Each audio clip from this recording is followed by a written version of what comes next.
Greetings. Thank you each for being present today. I'm so excited to be talking with the president of the Astrological Association, an astrologer for 45 years. Fantastic, Roy Gillett. Thank you so much for being with us today. How are you doing, sir? Hello, very well, and it's very good of you to invite me to. You're speaking from Mexico, and I'm in the United Kingdom. Is that right? And there's people listening to us in various places, I understand. So I look forward to sharing this information with you.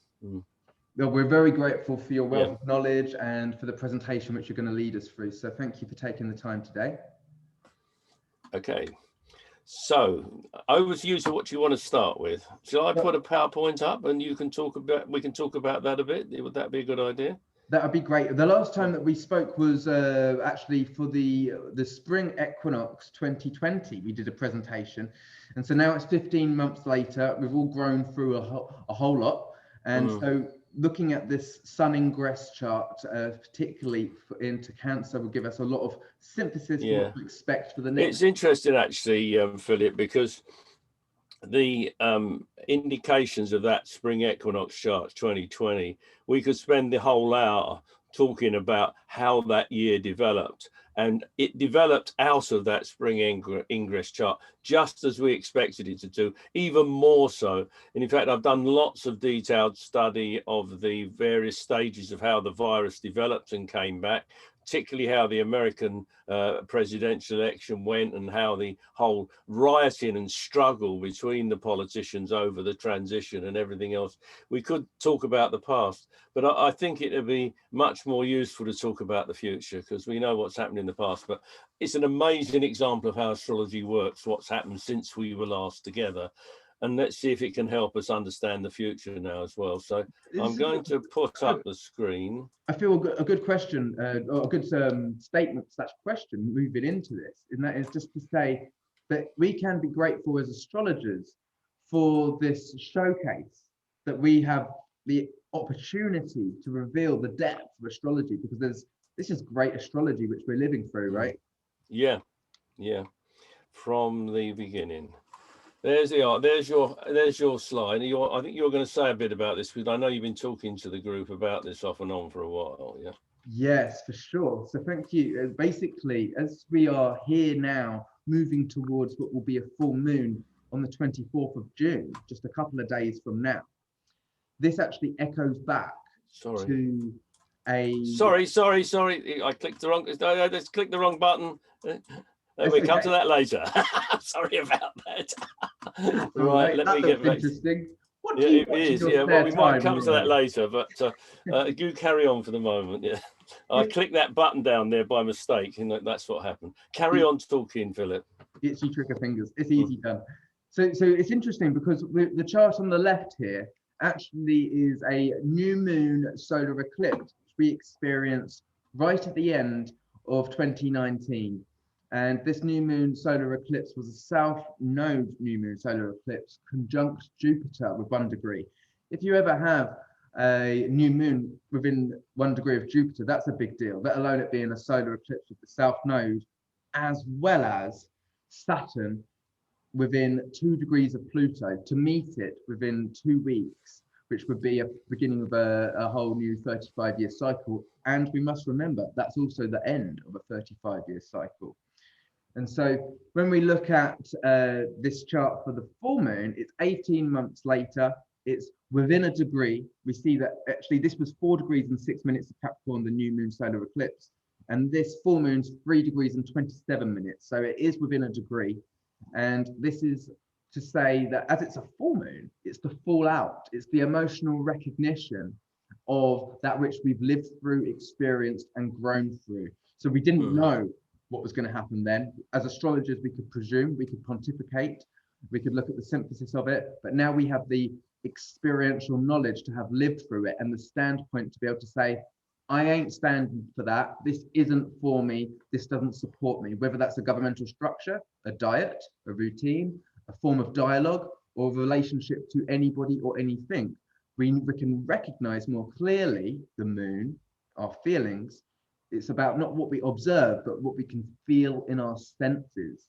We're coming back to our senses rather than basing everything on the mind, which is much more of a patriarchal kind of substance. When we can come into the more subtle body, we've got a greater internal reference point. And that is, for me, what's the greatest offering through this reset, this world economy reset, is that we're getting to honor and value our emotions and our senses, which was not really something that the systems of the world were supporting in decades or centuries past.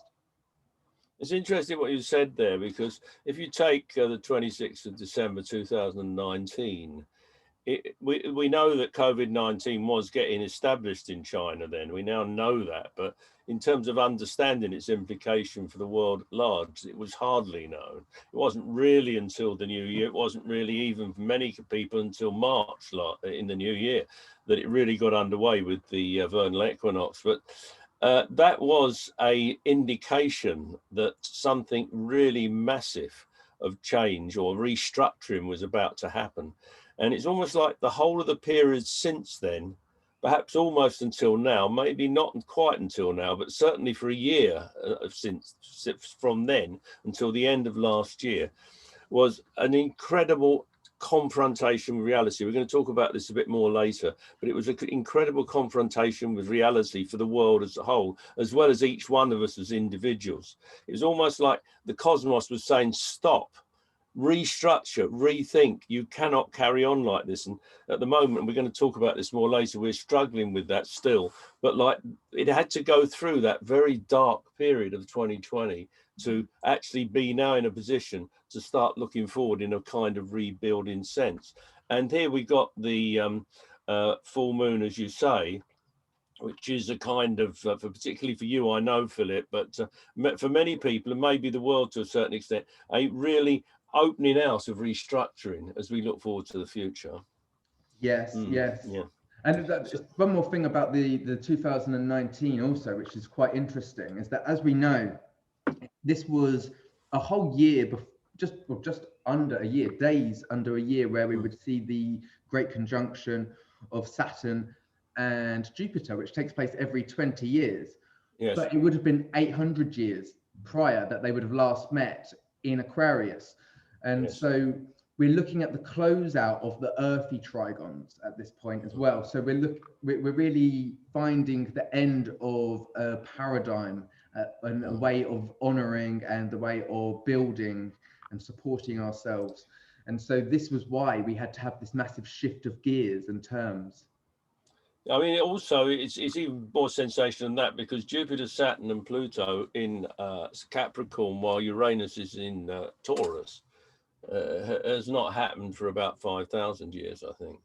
Wow. It is quite amazing, the dimensional shift that we poor things live in this lifetime. We will never really be able to look back and appreciate what a big story that we're in the middle of at the moment, we're embarking upon.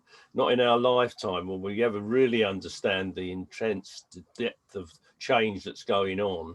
Just like people who were living at the end of the Stone Age didn't realize that change that was coming with the development of bronze and then iron, and the whole mentality that comes out of a new culture that understands these new instruments of change. So, you know, we are at a really massive point of change at the moment. But we said we wanted to talk about the summer solstice, and I put up the chart for that now. This is the chart for London, dawn, yes, well, just before, around dawn, it's just after dawn, actually, it's just as dawn, isn't it?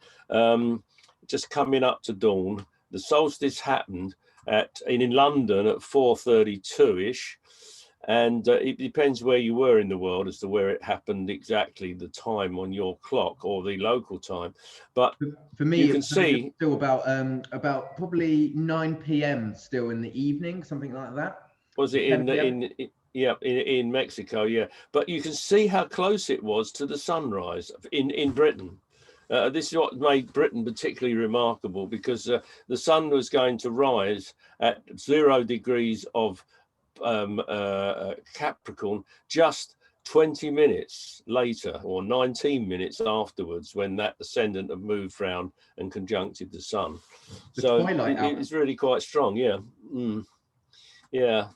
And also It was, Jupiter at that time, which yeah. is ruling Pisces, which is the twilight hours, stationed. And would you suggest that when a planet stations, is that its most fortuitous and powerful? Yeah. Well, he said it's going backwards.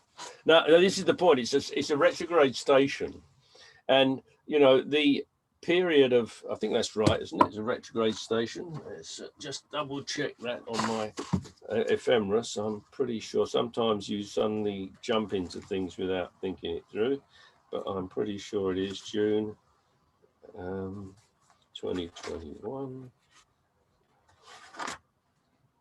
Yeah, it's retrograde station, which means that we had the Jupiter-Saturn conjunction on the winter solstice last year at the end of 2020. Feels longer than 6 months, doesn't it? Yeah, just under 6 months ago. And Jupiter at that point was moving at great speed forward through Aquarius, dashed out of Aquarius. It's now reached 2 degrees and 11 minutes of Pisces, but it's made a retrograde station. And this retrograde station means it's slowly going to be going back through apparent retrograde motion. And it's going to do that all the way through the rest of June, through August, into September. It doesn't actually go into its direct station until October the 18th, later this year. And by then it's got back to Aquarius. So we're going to have Jupiter traveling through Aquarius from about the end of July this year, right the way on until, and I'm looking ahead on my ephemeris here, until the very end of the year, the last couple of days of the year, Jupiter gets back into Pisces again. It won't be back where it is right now until the 9th of January next year. So if you think we've been rushing ahead flippantly, I mean, if you think about all your lives, as well as the world's picture, think about your own life. If it's been rushing ahead of you into somewhere else and you somehow haven't been able to keep up with all the changes and the differences, do not worry, because now you get the chance, all the things you flagged up as possible, to return to them and start trying to reinforce the energy of effort towards them. And the rest of this year, you've got just on 6 months, just over 6 months, to catch up with what you all would like to have done in the past, but somehow didn't have time for. And this is a symbol. It's a big, as Philip has said, it's a big important symbol of the summer solstice, because the sun is by tomorrow going to be making an exact trine to that now retrograding Jupiter. So this is a time to think back over the last 6 years and 6 months and consider, wow, what should I have got done? What should I have got finished? What do I put my energy into? What has only been superficially handled?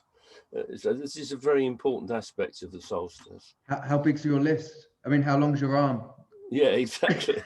Well, so much. And this is, as I said, this Jupiter-Saturn conjunction, we could talk about that now maybe, that happened on the winter solstice at the end of 2020. It's in an air sign. Now, I don't know if you talked into the group about this at all, Philip, or shall I explain it? Go ahead, for sure, Yeah. go ahead. Yeah, okay. So there is a kind of 200-year cycle where Jupiter conjuncts Saturn every 20 years, right? It opposes it every 10, and then it conjuncts it next 10. So it's every 20 years. It's in a conjunction. And the conjunction's always in the same elemental sign for 200 years. Except for 1 or 2 occasions, but the general pattern is it's always in the same sign. So if you go back 200 years, it's the beginning of the 19th century. And that was the beginning of the real build-up of the Industrial Revolution and the whole material obsession. Incredible growth in populations, incredible movement of populations to factories and to production, the expansion of colonialism by the Western countries. But now they come back in later the end of last century, beginning of this century, with the Eastern nations and other parts of the world coming back and becoming as materially powerful as we are, as the Western sort of industrial nations were in the 19th, early 20th century. And this whole period every Jupiter-Saturn conjunction, every Jupiter-Saturn cycle, if you like, has been driven by Earth energy, by materiality. You could even suggest that when you talk about colonialism, it's like, and manufacturing. If you think about a factory, it puts like everything into packages. Like, okay, we're going to have the jelly babies in this package. We're going to have the cucumbers in this package. But you could say that even our races and our divisions within our nationalities were packaged into the colonialisms. And if you use a colon, and I'm not talking about, you know, the body part, but like the grammar, that's how you do that with a sentence as well. So we've been divided and put up into these different ways, which can bring maybe the perspective of a better formulation for a world scene. But also these things, they're not necessarily organic to the humanity of us. No, and I mean, so what actually happened just before the beginning of this whole process in the late 18th century was a Pluto in Capricorn period, where the European nations toured the whole continent and parceled it up, so that there's a British Empire, the French Empire, the Dutch Empire, even in the end, a little bit of the German Empire, even very lately, a bit of Italian Empire, but various European nations, Spanish, Portuguese, of course, assumed they had the right to take control over all sorts of other parts of the world. And this all happened with Pluto in Capricorn at the late 18th century. And then you've had this period of Earth energy that I've talked about for the last 200 years, which has now completely materialized the planet to the point that we're about to eat it alive. You know, we've got so obsessed with making things, with scientific systems that are all about sequential relationships and materiality, that we are beginning to use up the environment, the resources we have on the planet, and destroy the environment we live in, and destroy all the creatures that are around it. And this has happened partly because of the corruption of the West, but it's re-corruption coming back on us by the Chinese and East Asia and India and so on and so forth with materiality. Right, so the big story is that Jupiter conjuncts Saturn last year on winter solstice in air energy. And this is the beginning of a 200-year period of air energy. So there's a whole new kind of ethos about the future that is not going to be like the past. And this is where it's a big mistake. I'm going to talk a bit more about this when we get to Saturn Uranus, but it's a big mistake to assume that the solutions to the problems we face at the moment are similar to the way we dealt with things in the past. There's a complete new beginning for 200 years of air-focused Jupiter-Saturn, restructuring of understanding, restructuring of knowledge, restructuring of electricity. The whole internet thing will become much more sort of less gross. We won't need so much electricity in the gross sense, because we will be using electricity in a much more sort of subtle and efficient sense. And this is all a part of a massive electronic process you can hardly begin to grapple with at the moment.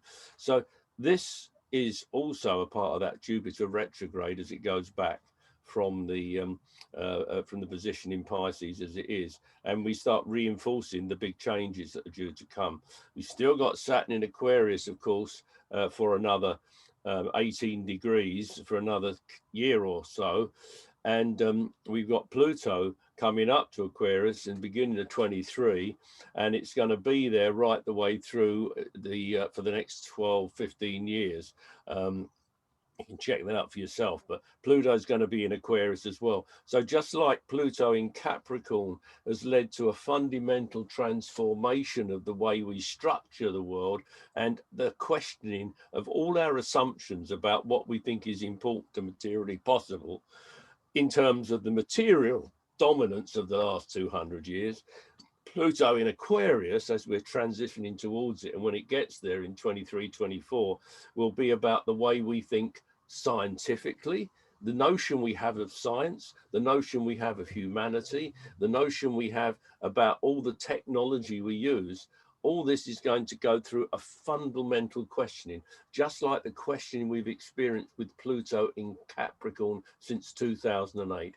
Think of how the world has changed since 2008. Now impose that for a bit longer on the future in terms of science and knowledge, and you can see what we're on the border of at the moment.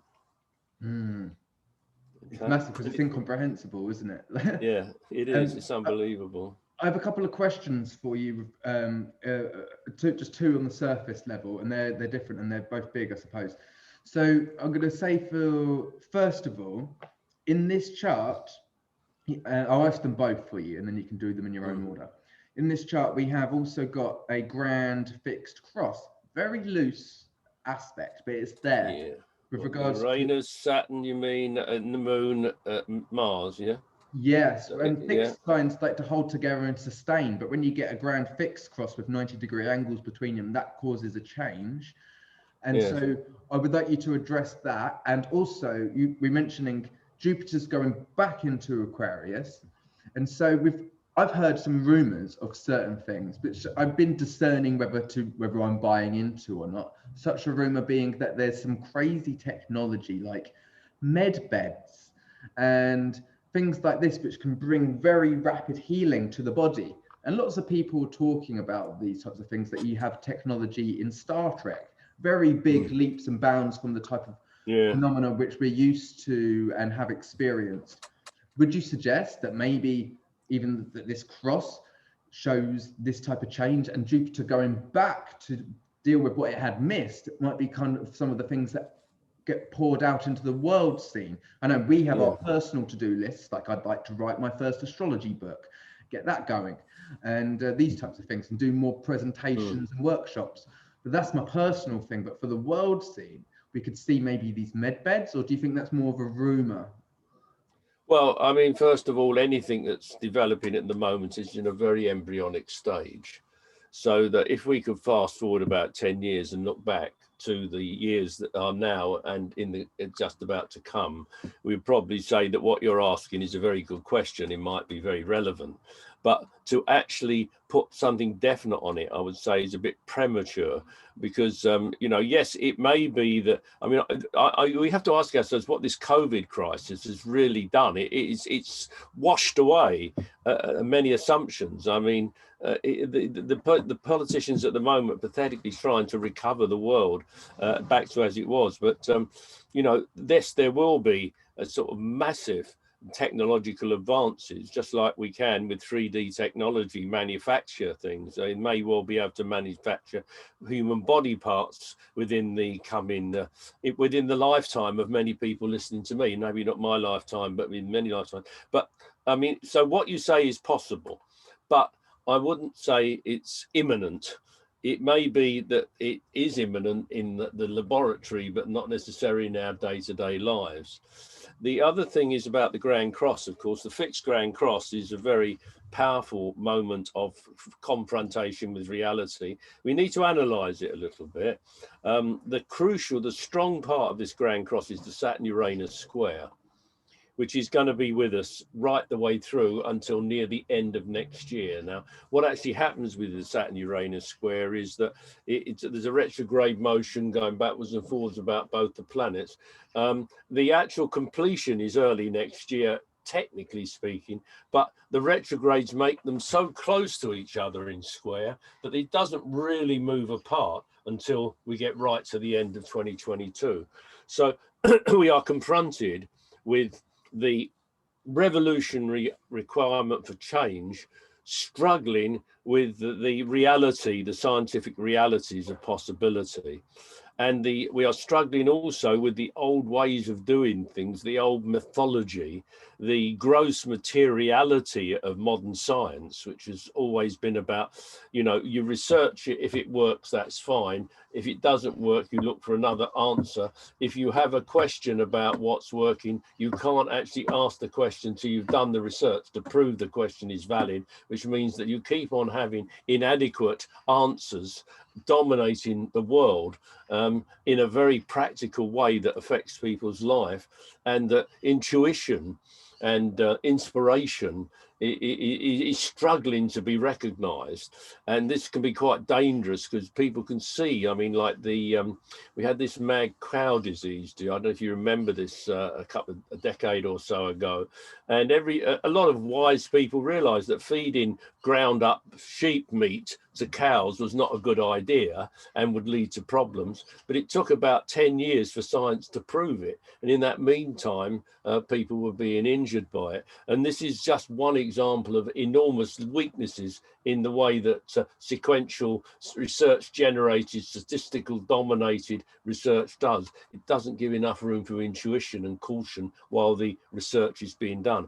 I'm not talking against the idea of statistical research. I'm just saying that you should give much more credence to inspiration and then what you what your hunches tell you about what may be or may not be. Common sense should play a much bigger part in the way we structure our research. Now, I'm saying all that because of the Uranus-Saturn square. Sorry, go on, Philip. No, yeah, I think this is a very great point you're making, because we're not to throw the baby out with the bathwater and say, okay, we're not listening to science, we're not listening to proven fact, what is proven to work or what's proven to not work. But what we can do in situations is say that there's certain secondary protocols that don't have to come second, that can be equaled out. So when we look back at the likes of the 1284 chart that we looked at the very beginning, which was to suggest that actually there was this eclipse letting go of recognition of emotions. And when we are talking about the emotions and senses, these aren't things you observe. These are frequencies, vibrations, and they're only felt. Our intuition is something that's felt. You don't see the evidence for it in a test, an examination, or a lab.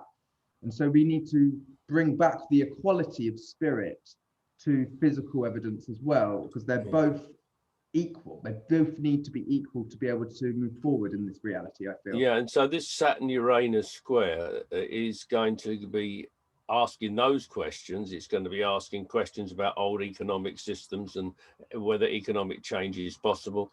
I mean, the world is technically bankrupt in terms of what we were taught about banking and capitalism in our childhood. You know, the idea is you put money in the bank lends it to other people, that leads to business, everybody gets a job, and then that money goes into the bank and that pays you interest. Well, I mean, that's gone completely out of the window. Well, I don't know how long ago it was it went out of the window, probably the 1930s, certainly since the 1990s. The bank doesn't have any money. In order to keep the show going, the government or the central bank gives the banks permission to pretend they have money, which puts loads of money into circulation, symbolic money, which means that the value of things goes up and some people become quite rich, but it's not based on any real money. Now, this is the Saturn-Uranus square. Is that lack of that emperor's new clothes scenario of financial trading? I think Warren Buffett said it rather nicely. He said that when the tide goes out, we get to see who's been swimming naked. And maybe the tide will get out and we will get to see who's swimming naked. But this Saturn-Uranus is all about these issues about economics and about science and technology and everything, you know.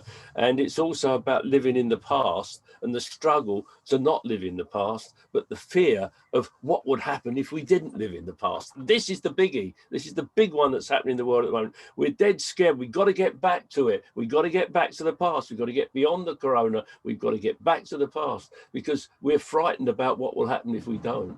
But unfortunately, we are going forward to the future. We're not going back to the past. And this Saturn-Uranus is all about that. Yeah, this is a biggie, and it's to recognize that actually the rite of passage is to let go of the old belief systems, to let go of where we've come from, and to actually recognize that the atmosphere might seem intimidating, like in The Lion, the Witch and the Wardrobe. The lion was a scaredy cat, but it's actually facing the atmosphere, facing our fears and doing it anyway, which gives us the greatest courage and the sense of self that we really look for in life. Yeah, but going back to the I'm going to get the Grand Cross. I was going to get back to the Grand Cross. Shall I do that? I hadn't finished it. I got waxy and elegant on the Saturn Uranus part. I've got some Saturn Uranus just to add before you go back into the rest of the Grand Cross, just the last little bit. And yeah, go on then, go for it. And so they had the conjunction in 1288. Oh, excuse me, in 1988, 30, what was it, 30, what was it, how many 30 years ago, 32 years ago? Well, yeah, it was 1988 to 9, you had the conjunction, yeah. So that was in With Sagittarius. Neptune as well, yeah. Yeah, Sagittarius at 27. Opposed to Jupiter. Sorry, go on. But the funny thing is that in Sagittarius now, we've got the South Node there for the next 6 months as well.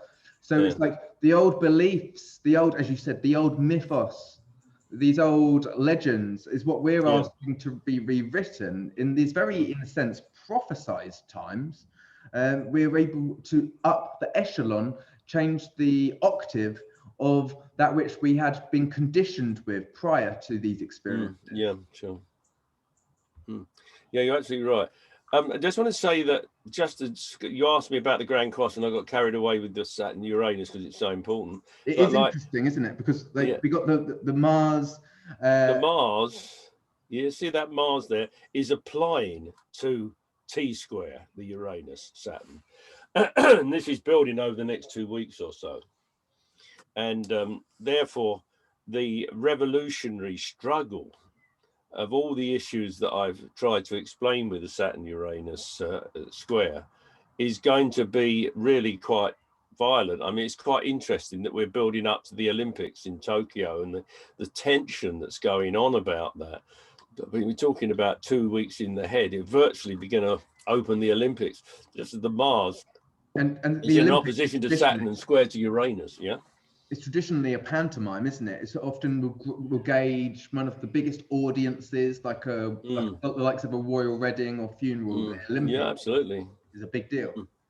Yeah, it was, particularly in China, in Britain when we had the Olympics, you know. But it's not only the Olympics; it's just this whole social struggle between the past and the present, and the implications of that. And I think you ought to look for individuals. Leaders, you know, Leo, we're talking about Leo type situations. It's not the big entertainment, it's like the problem of the big entertainment. I mean, you need to, if you want to really understand what happened in the Olympics, see if when we get to the opposition, if it opens after that, it might just be that there's going to be incredible anxiety building up to it, but it won't be as bad in the end. This is what happened in Britain in 2012. There was incredibly negative energy as we built up the Olympics because people put so much positive energy into it. When the Olympics opened, it was incredibly successful. I hope the Japanese have the same success, but it's a more difficult time now for them. And the last thing about this Grand Cross is, of course, it's the moon. Now, the moon is just a trigger, really. It's going to happen every month. The moon is going to come round and trigger that off. So how did that go? Can I mention to you as well? Like, so we got the sun is in the moon sign. So which is emotional. And the moon is in the sun sign, yeah. And the sun is in the moon sign, yeah. Mars, rather, yeah.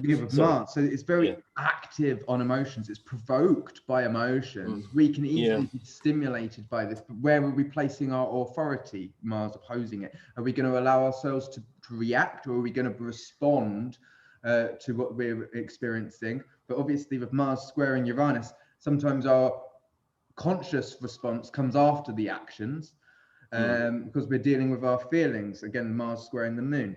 But also we can see that the Mars is making a grand fire trine to K2 South Node in Sagittarius. So also with Chiron in Mars's own sign. So can we be the warrior, stand in the face of what provokes us?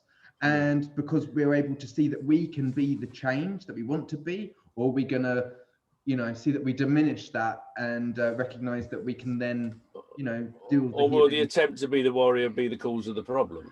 Yeah, they want to be a fighting warrior. You're going to be the warrior that stands there without reacting. Like, it goes both ways, doesn't it? Yeah, I think the Mars, Uranus, Saturn is the powerful point. It's a T square that's really potent, and it's the next 2 weeks particularly, but as well as the next 2 years with the Saturn Uranus. Saturn Uranus next 2 years with the square to T square to Saturn Mars next 2 weeks. The moon is really moving on away from that now. It's only a moment of memory in a way, but it's a very important one. In fact, the ingress of there was a invasion of Stonehenge when it wasn't allowed, that happened just at this moon being triggering it off, you know. So you know, you should show us that. That is that sort of thing. It's not such a big deal as the three other points. That's the making I'm making.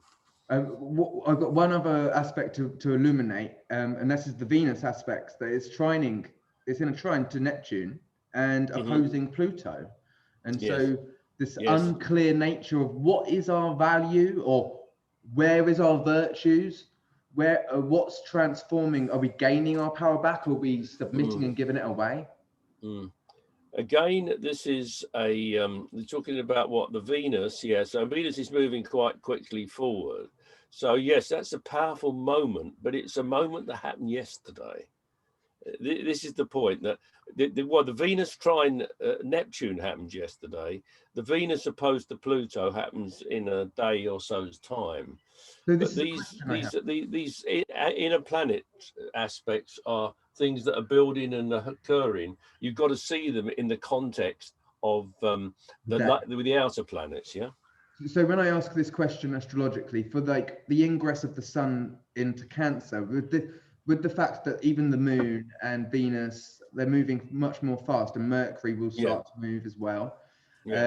But would you suggest that actually this placement of Venus trining Neptune opposing Pluto, for example, and all of the other faster moving ones, they can be configured into the whole 90-day span, because this is the chart for summer? Yeah. Would you say well, they can? Yeah. I mean, obviously, because you can say, like a birth chart, you can see the solstice charts or the equinox charts as fundamental markers for the period ahead, the 90 days ahead, as you say. You can see it that way, just like you see a birth chart as a marker for a person's life. So you can look at it that way, or you can look at it dynamically as the process of what's going on in that period of time and what's going to come and its implications for the future in that sense. Both are valid ways of using the chart, but certainly this will be, if you're saying what would the 3 months ahead be like, well, they're going to be confusing. They're going to be full of disappointed expectation. Like, one of the most interesting things is that without going into a long story, the background to people getting access to Stonehenge is a very interesting story we haven't got time to go into, but there's been a struggle between the authorities and the pagans and druids and alternative communities to get access on quarter days. And generally, we've managed to win that battle and get that access. But because of the coronavirus, we weren't allowed in, but people were able to get close to the border, but not actually formally allowed in. What actually happened was that a group of people decided to jump over the fence and actually go into the stones and be in the center of the stones for the solstice, even though they weren't allowed to do it. This is a classic Venus trine Neptune opposed Pluto type situation. There's two ways of looking at that. It led to that situation happening, but what are the implications? What will the authorities do, or what will happen to those people as a result of it happening? That's how the solstice chart can be marked. It's just one example. There'll be lots of other people doing different things who could look at the chart in the same way. I don't know if that's helpful, but that's how I would look at it.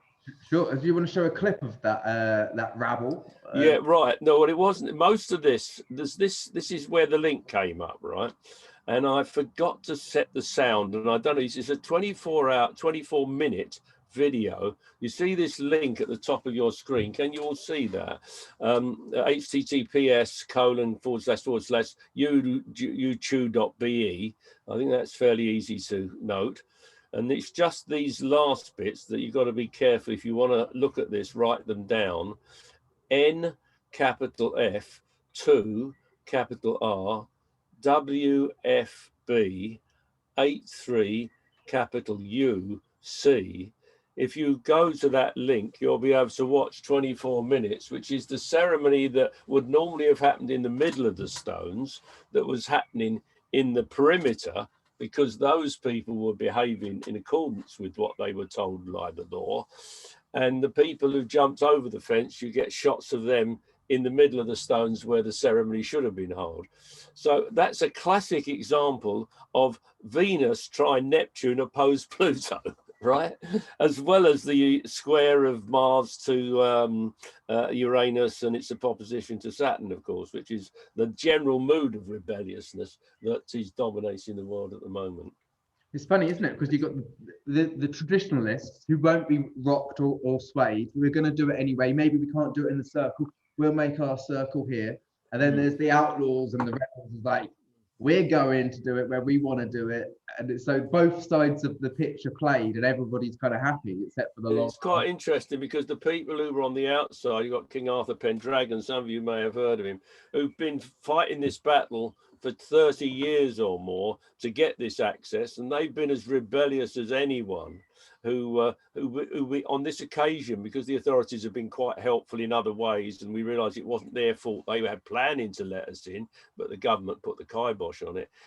They respected the reality, whereas it's the younger people who are carrying on the tradition of rebellion against the system that broke the rules. And of course, a lot of other people just followed because other people were doing it. But the actual rebellious side was about 20 or 30 people, but they pulled in about another 100 people behind them, you know. But it's an interesting thing to see us chart working in a real-time situation. So if you want to see it, as I say, go to that link, just click on it, and it's quite, and it's nice to see a Druid ceremony. Actually, it's a ceremony that happens at Stonehenge every quarter day. That ceremony happens with slightly different emphasis between the time of year, but basically it's that structure. So it's quite interesting for people to watch it.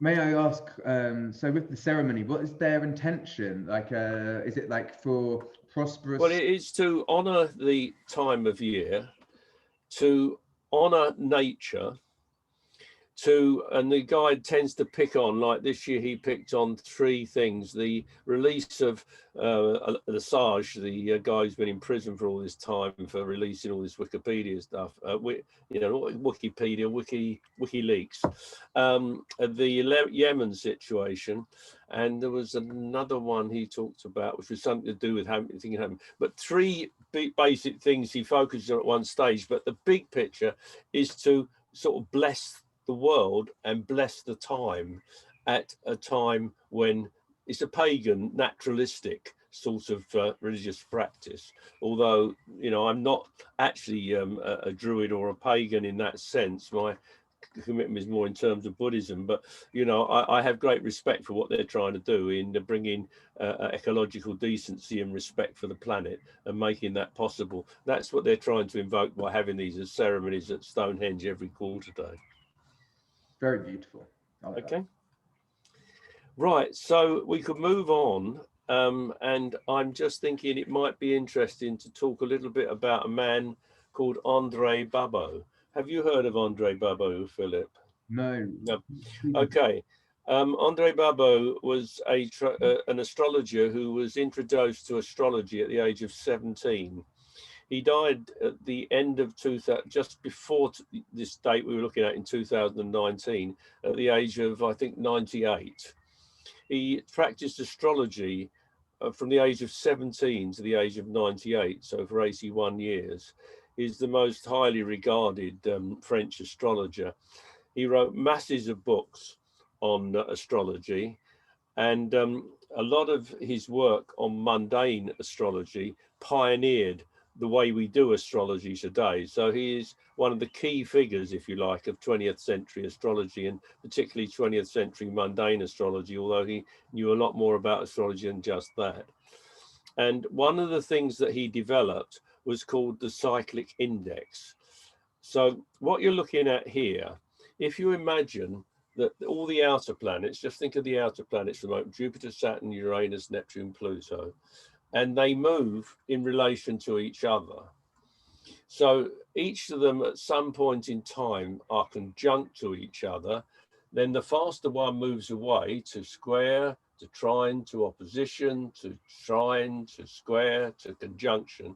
And the conjunction to conjunction is the period of a whole cycle. And so if you think about Saturn and Jupiter conjunct Saturn, just did it. It's now going to spend 10 years moving faster away from it till it opposes it, another 10 years coming back. But there's the relationship between Jupiter and Uranus is similar but slightly faster, and then Jupiter and Neptune and Jupiter and Pluto. And then you've got the relationship between Saturn and Neptune, Saturn and Uranus, which is longer, and then Saturn and Neptune and Saturn and Pluto. Then you've got the relationship between Uranus and Neptune, which is about 181 years, I think, to do the complete conjunction to conjunction. And then the relationship between Neptune and Pluto, which is, I think, about 246 years, I think. So you've got these incredible, no, that's, I'm going to get that right, but how have I done these very long cycles? You've got all these cycles. Now, the question is, at any particular time, how far apart are the two planets in the zodiac? Are they moving apart, or are they coming back together again? So you've got two factors: how many degrees, and are they going backwards or forwards? So if we take, sorry? May I ask a quick question with regards to that? Just to, so when you would suggest that the first 180 degrees, like the waxing of the cycle, yeah, that's more, I would suggest that's more of a thinking and acting half of the cycle, more of an external, whereas the waning, growth. The growth, and so the waning, the dissemination, that's more, or the consolidation. Yeah, so you got growth and consolidation. Consolidation, you call it. Yeah. So that's more of a internal reference or a consciousness kind of side of the cycle. Yeah, it depends if you're looking at it from a emotional point of view or a practical point of view. You take the moon, for example. We know all this with the full and new moons. So if you take the new moon, and in the waxing cycle of the new moon, the first half of the lunar cycle, we get the growth of possibility. The sap rises in plants, the excitement rises in our nature, the earth, the oceans tend to rise to full, and then as we go down through the waning, it slows down, and then but all the up that's happened gets grown to the fruit. You think of the year, the solar year, the sun, they grow, and it becomes to, as we get past to the summer solstice, from now on our plants are going to start fruiting. And this third quarter, this waning quarter, this third quarter is where the fruit starts appearing until we gather it, and then the plant dies to a new birth. And it's the same happening with all the cycles I've just mentioned with the planets, right? Thank you. Right. Now, supposing we add all those numbers together and use our wonderful electronic technology, we get a basic amount of that is the sum total of all the planets, interactions, separations. And this is what you're looking at. So as it goes up above the dotted line, there's more waxing than waning. And as it goes below the dotted line, there's more waning than waxing. And so when it's coming up, it's rising, rising, rising. Okay, so this is drawn, as I've explained, for the whole of the 20th century. So let's put a bit of information on this. So it's Andre Babo's Cyclic Conflicts of Global Tension, Conflicts and War from the 20th century. Is that a name or just a piece of work? Sorry? Is that a name of one of the books he's written, or just? No, this is actually a description of the diagram I'm looking at. Okay. If you want to find out more of Andre's work, I edited a book by his called Planetary Cycles. You can get it through Amazon or any of the online is easier way to get it all over the world. Planetary Cycles, Mundane Astrology by Andre Babo, edited by myself, and it's translated by a woman called Kate Johnson. Very nice. Okay, what I'm going to do now is put some events in to this graph. Quite well-known events. Quite interesting, huh?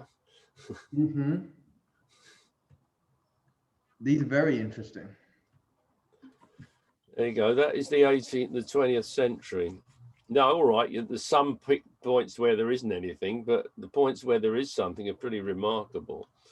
And You the other can ones see, maybe more cultural, like music and resonant, like art, maybe. yeah, you could do it. I've done it mainly political, economic, but you could, yes, you say, do it in a cultural change in any case.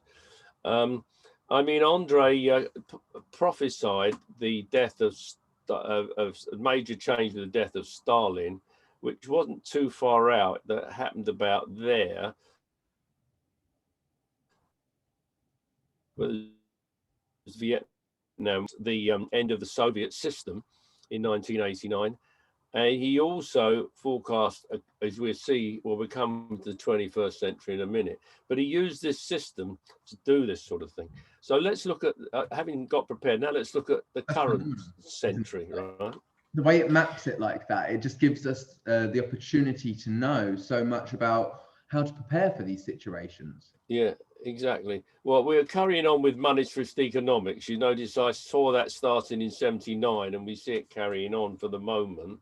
We think we've got to go back to it. We're also, that was the bubble, the burst of the bubble. That was the .com, where the idea that the internet would solve all financial problems immediately and everybody became very rich by selling things that wouldn't have any value, and then it all burst in 2000 and consolidated. Also, that's the first square, isn't it, of Saturn Uranus? It was incredible. Saturn square to everything else, I think, wasn't it? Or was it Uranus square to everything else? No, it was Uranus square to pretty well everything else. You had 7 planets in Taurus at the maximum, including the moon, and Uranus was square to it in Aquarius. And that was the .com bubble in 2000. Yeah, so now let's have a look. So the economic collapse, let's come back. Economic collapse in 2008 to 10. And now where we are, we've got this pandemic. You see this 2019 coming up, which is where we started with that chart. And we get this incredible, this is the most biggest cyclic shift in the whole period I've shown. It's even bigger than anything that happened in the 19th century. That's a boom. And you can see that we're really only hesitating around about here at the moment. And we've got to go right the way up to 2025, 26 before we get to the peak of that. So these next few years are really critical. This is what this suggests. So and it worked well. You're gone. This middle line that's going through the middle. What would you suggest that's kind of the normality, or that's the mean line? That is the line where the planets are neither. But it's neither. It's actually like you could argue it if you're to an analogy of the moon. It's the full moon point. It's the point where.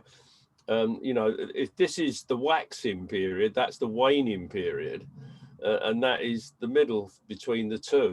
Between waxing and waning. It's like very erratic. The full moon, like you don't know what's going to happen. You don't know where it's going to go. You don't know if it's going to go up or down. Like if you're in that. Yeah, you feel like that in the middle of it until just a couple of days after, when you suddenly start consolidating and know where you are.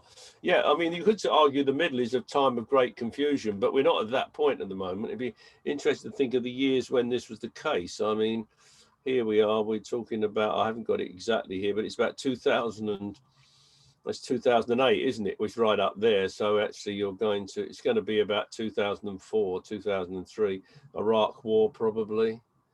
That one is, it was going right down. I mean, this period of the late 2010s, I think probably this is building up to Brexit over here and Trump in America and all that kind of stuff. It was a really dark time, this sort of 2014 to 2016, 17. This is the bottom of the pit, if you like, of stupidity in the world in many ways. Pardon? We can gain a lot of confidence from this chart. You can see we're getting out of it, but it's really difficult to get out of it. Yeah. Right. So I hope that's interesting. I thought you might like to see it. Anybody watching this has got to be like, this is exciting. We're living through what's considerably maybe the most beneficial upcline that we're going to have in our entire lifetimes. Well, yeah, except that going up to the extremes doesn't necessarily mean good news. I mean, that was not good news, or was it? I mean, it could argue that 2008 to 10 was a good situation because it was actually the nemesis. Of the monetarist system. you know, we're struggling still to accept it. But like, this is another bigger nemesis of the monetary system. It may well be that we finally give up trying to borrow our way and delude ourselves out of the crisis. And we also accept that we must do something ecologically. I mean, the point is that the more you live on debt and carry on consuming, the more you're eating the planet alive. You know, there's the consequence to everything. You know, Saturn and Jupiter work together. You can't just have Jupiter. You've got to have Saturn. And if you deny Saturn, like we did, I mean, to many cases, this 2008 crisis happened because we denied when Saturn was in Cancer. We started lending people more money rather than saying, no, you can't afford to buy a house. So that ended up with the dot-com collapse, which was essentially a collapse of investment in property, so that people lost their house in any case. They were allowed to buy it for a couple of years and then they lost it. And that all came because Saturn wasn't properly applied, with Saturn in Cancer in about 2004, 2005. Would you say, when you say Saturn properly applied, do you mean like it wasn't integral? It wasn't. Well, if Saturn's in Cancer, you've got to consolidate the one of the things that Cancer's about is houses and homes and foundations.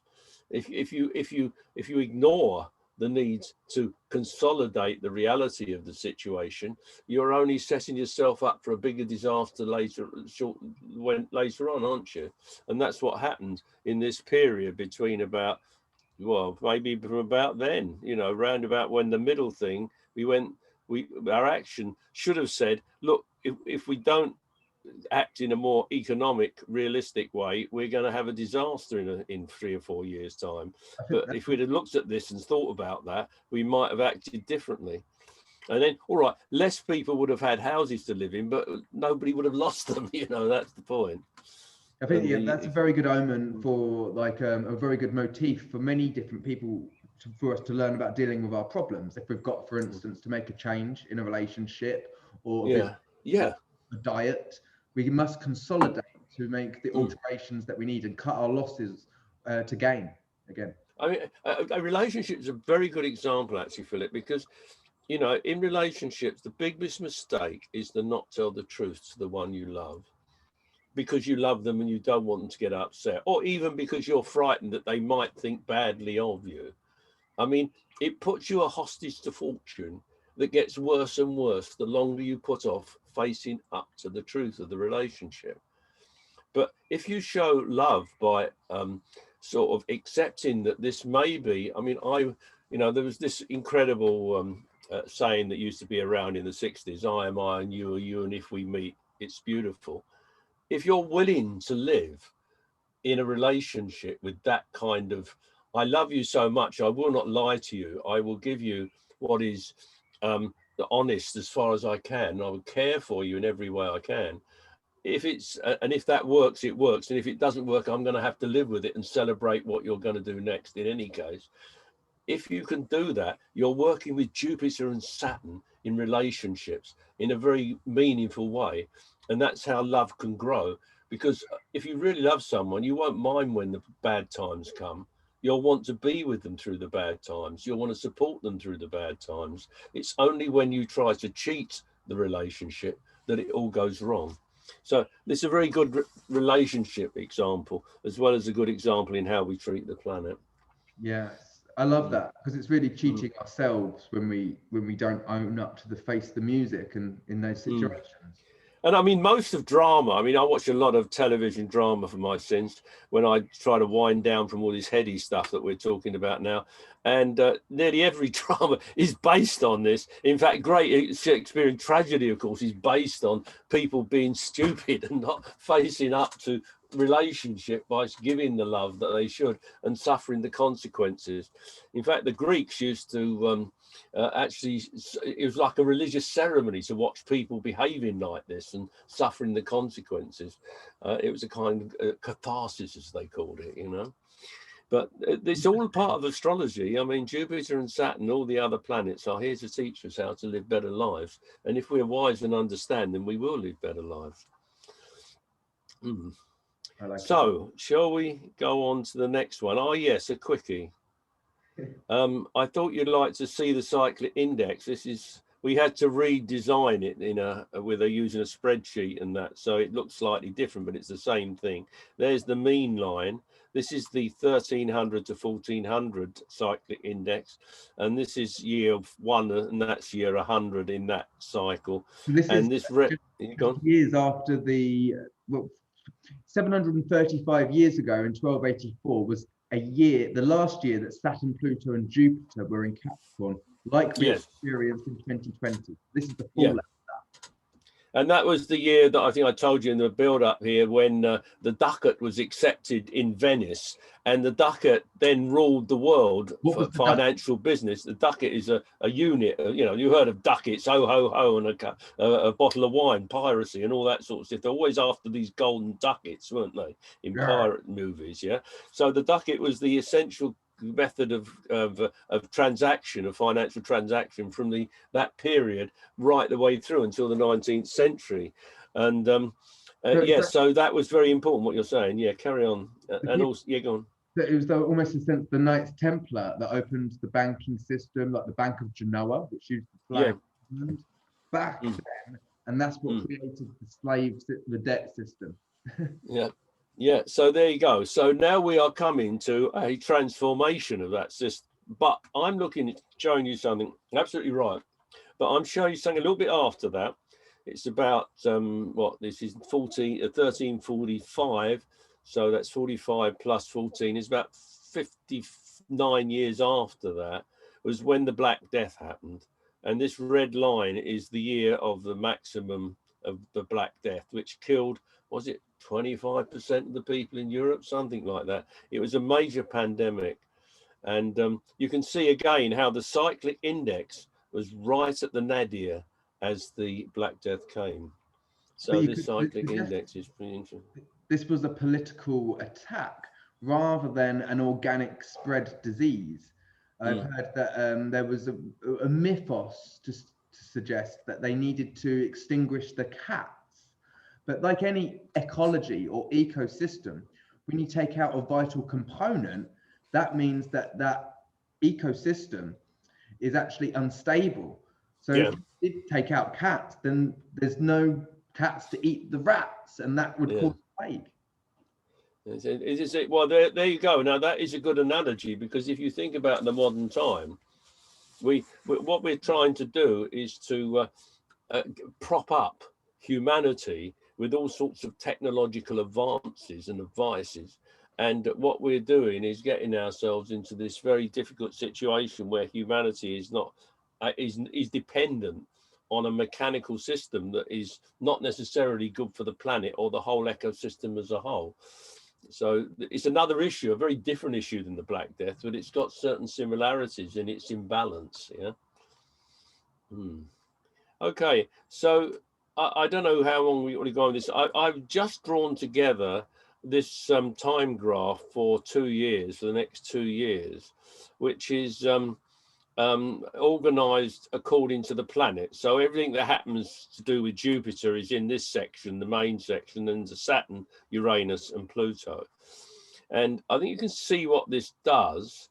The first line tells you when Pluto is moving into Pisces, which are these 3 occasions.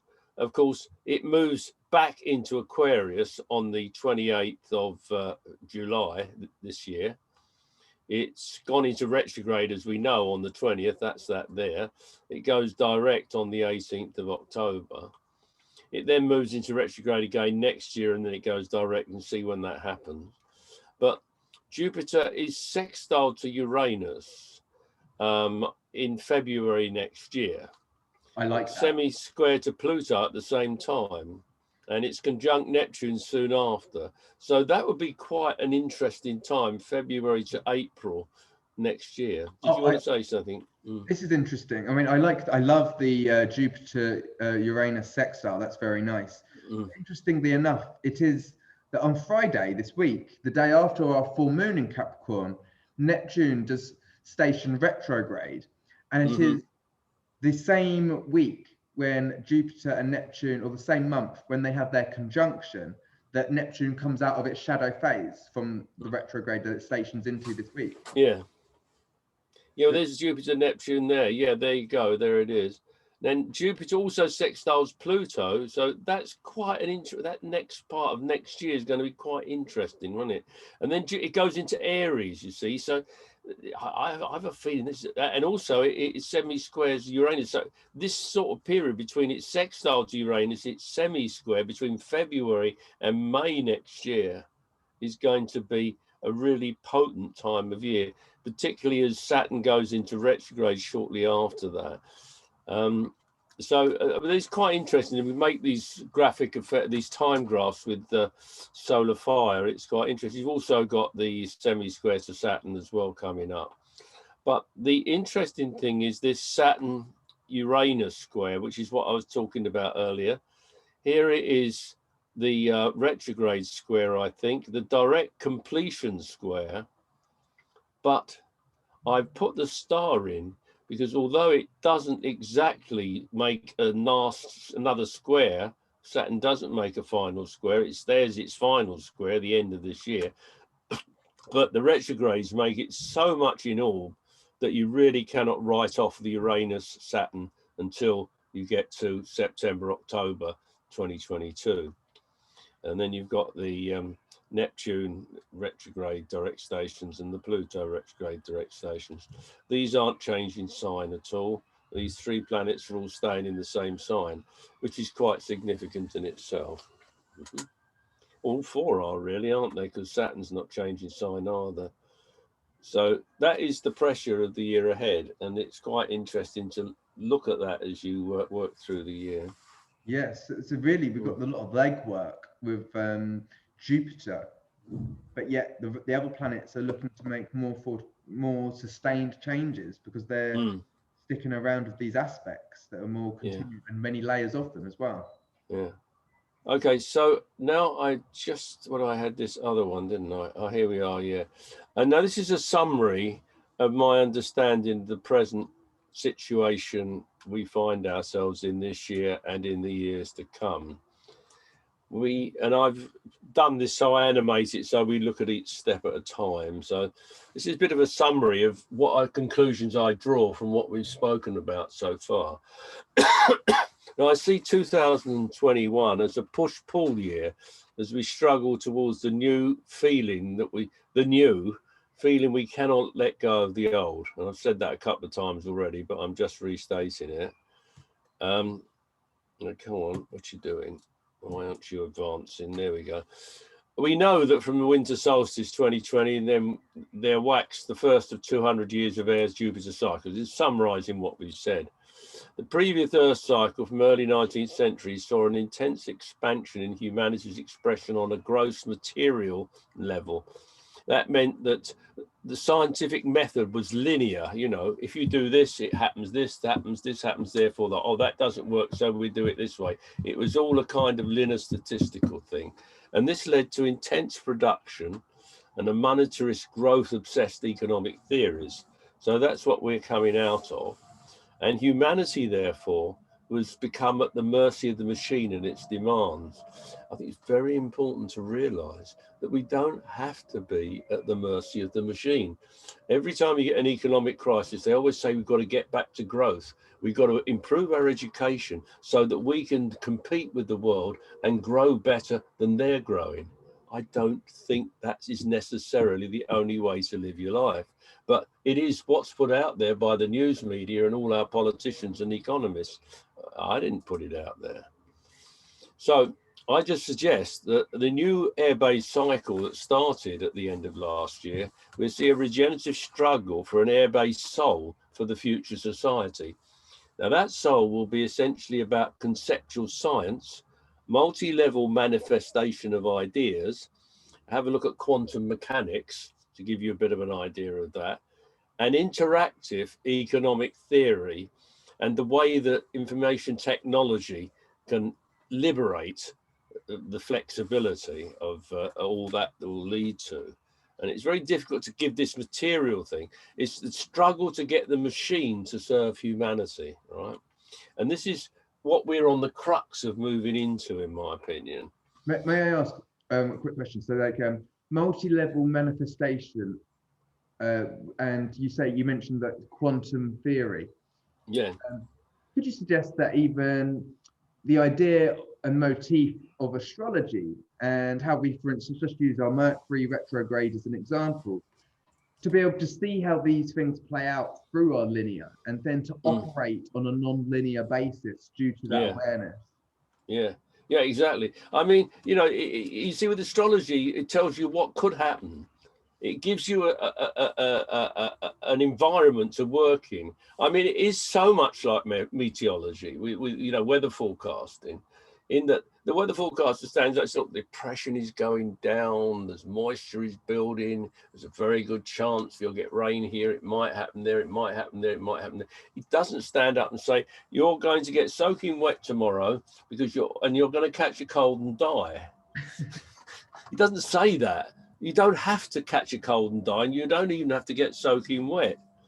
And but it does tell you the situation you'll find yourself in. They're like, I had, with all the restrictions, I had a lovely weekend organised with my family this last weekend, and we've had glorious weather for 10 days, and then just as they were due to come, we had all this rain.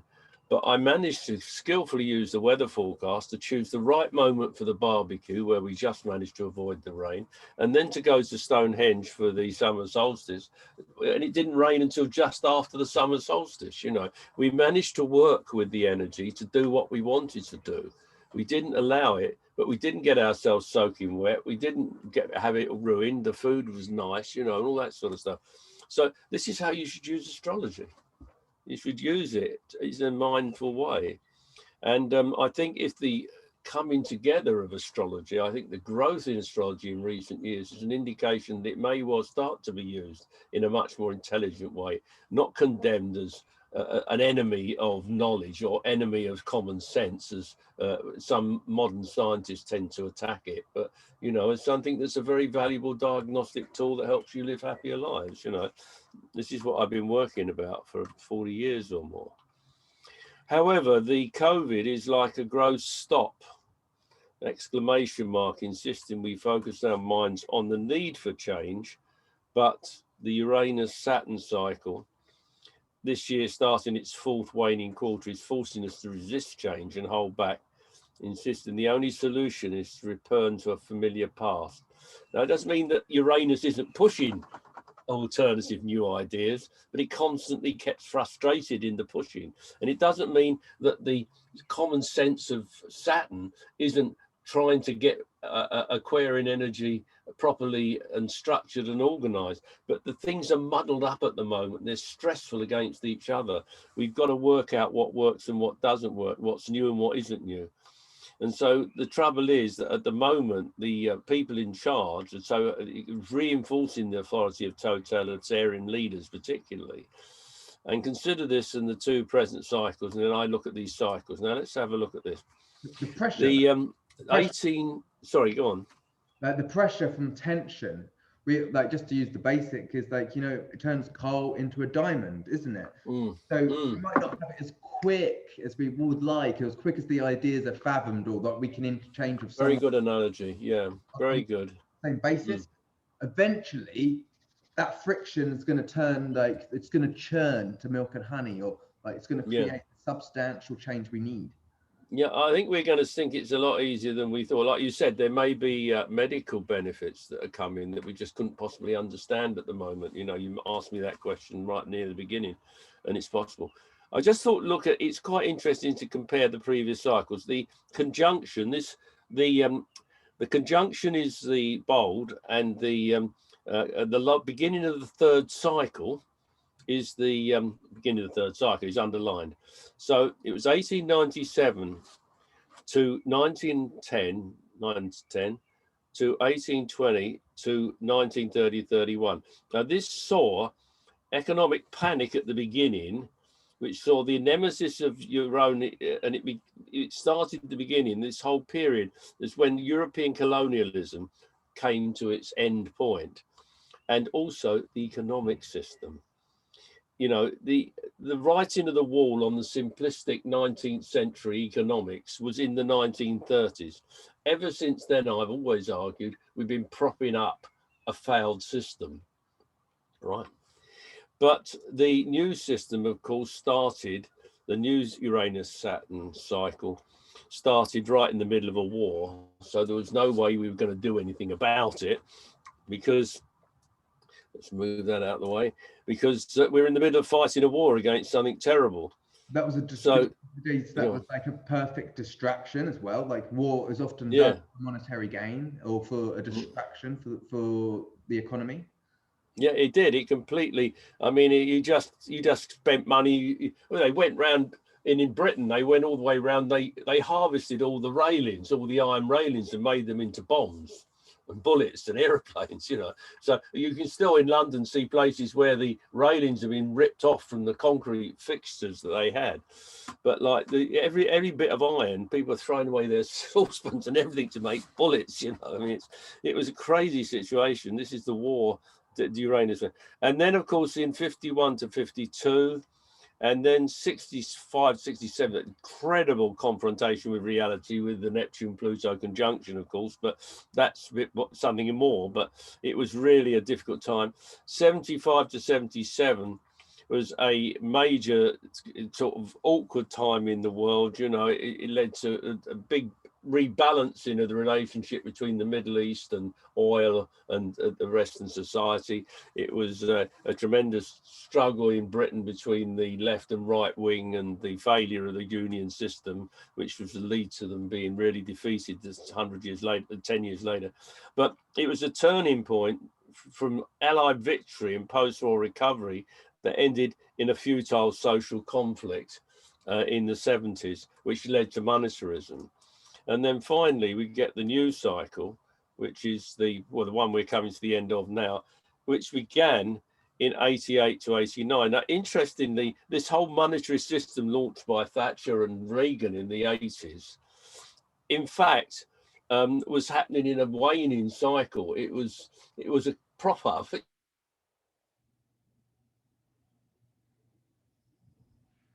spending all the money you had in reserve, and it gave you lots of money. As one comedian used to come on stage with a big pile of cash in his hand, shouting loads of money, look how much money I've got, you know. And it was that kind of culture. Sorry, go on. Loads of money, Harry Enfield. Yeah, you remember that one? Yeah, it's Harry Enfield. But I got one of his VHSs, and I watched his old characters, and I love that one. He summed it up perfectly. It was ridiculous. We deregulated everything, and we kept on deregulating right the way up to the end of it's the Republicans' fault, not Clinton's fault, that they finally deregulated every kind of debt you could imagine at the end of the 20th century, which led to the subprime crisis 10 years later, you know. But like, the point is, we started this new cycle on a recession, in fact, 88 to 89, but it was also a recession much more for the Soviet Union and that system than it was for the West. And so it was argued that capitalism had triumphed, and that as a result of that, the whole monetary system was reinforced, and people started believing it totally, and they found all sorts of ways to artificially prop it up. And so it came to a first nemesis point in 2000. We talked about that. Another one on the square, the waning square, 2008 to 10. And then, of course, this year, we are now at the third quarter. If this is not the triumph of capitalism exposing its essential flaws, and so ends in intrinsic failure. And so this is where, in my opinion, we are at the moment, not yet willing to accept that we have to completely change the system we work on. It's exciting, isn't it? Yeah. Right now, I mean, if you want to, I'll give you a couple of ideas on economics, but that's most of the astrology I've got for you. Cool. Yeah, let's proceed. Come on. Okay. So there's two books here. Wait a minute. Let's get this little bit. It's gone a bit rushing ahead scenario. We get nowhere without a wiser economic model that's beyond growth. And there are economists out there who are realizing this and talking about it. I mean, the basic idea of economics is that that people want to trade, and therefore there are different methods of where trading happens, and then they build up a whole sequential infrastructure about how the trading occurs. No one actually has said that we want to live our life surrounded about buying and selling and making things. Nobody's actually made a political decision, but economists tell us that that's the way it has to be. And generally politicians have accepted it. And because it's profitable to the people who've got the resources,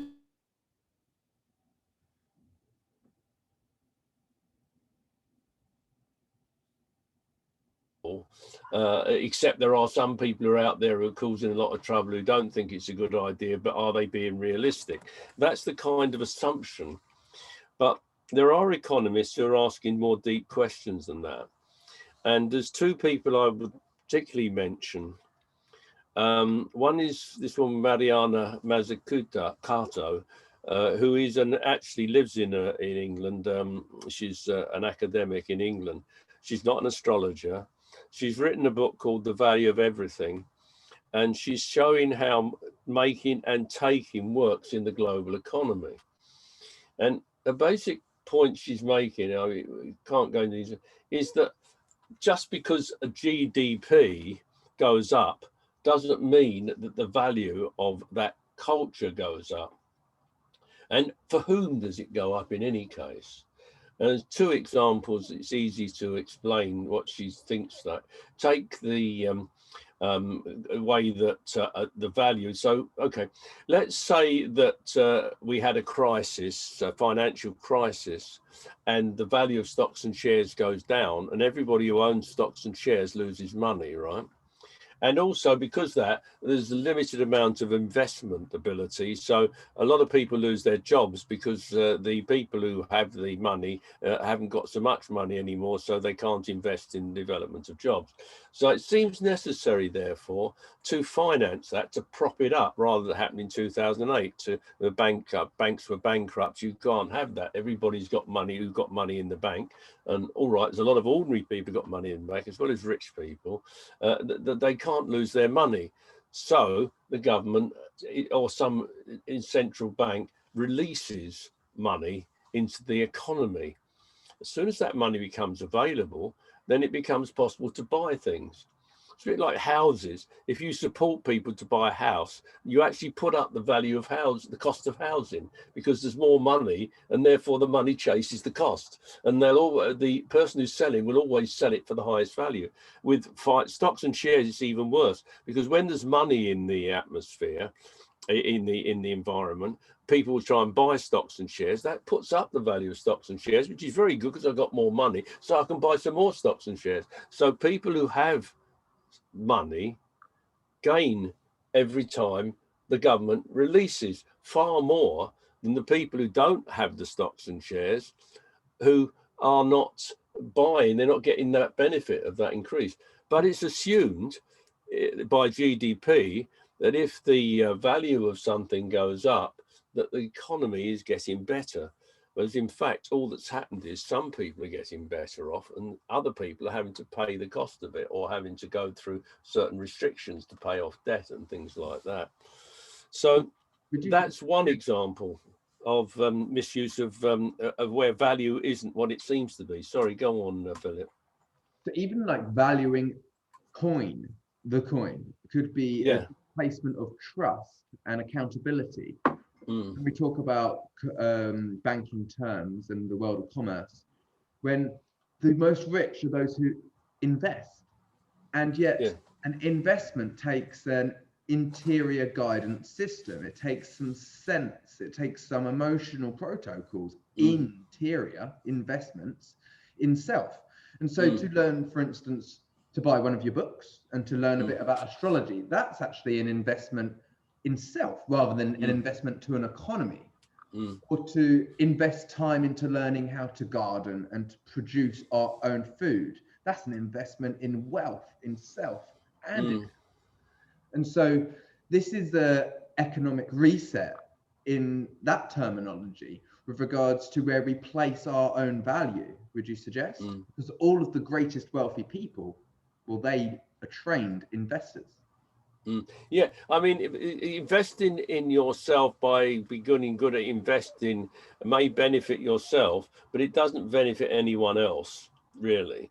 Whereas investing in learning how to garden and being very good at gardening not only helps yourself, it helps everyone who eats what you garden or enjoys the flowers that you create and things like that.